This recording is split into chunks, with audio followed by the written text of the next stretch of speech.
মঙ্গলবার দুপুরে রাজধানীর সায়েন্স ল্যাব এলাকায় সংঘর্ষে জড়ায় ঢাকা কলেজ ও সিটি কলেজের শিক্ষার্থীরা। আধা ঘন্টা ধরে চলে ধাওয়া পাল্টা ধাওয়া, ইটপাটকেল ছড়ে উভয় কলেজের শিক্ষার্থীরা।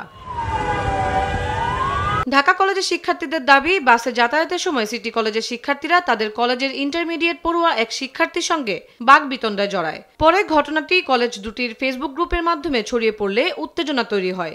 এক পর্যায়ে সংঘর্ষে জড়ায় দুই কলেজের শিক্ষার্থীরা। এ সময় আহত হয় দুই কলেজের কয়েকজন শিক্ষার্থী।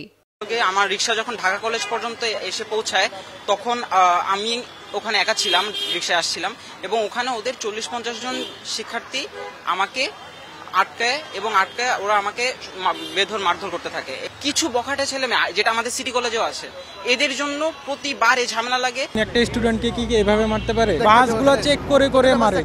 আমাদের ক্যাম্পাসে ইন্টারমিডিয়েটের দুজন স্টুডেন্ট, তারা এখানে যাওয়ার সময় তাদেরকে সিটি কলেজের যারা স্টুডেন্ট ছিল ওদেরকে একা পেয়ে ওদেরকে নিয়ে গিয়ে ব্যাচ, তারপরে হলো কার্ড, এগুলো ছিঁড়ে ফেলছে।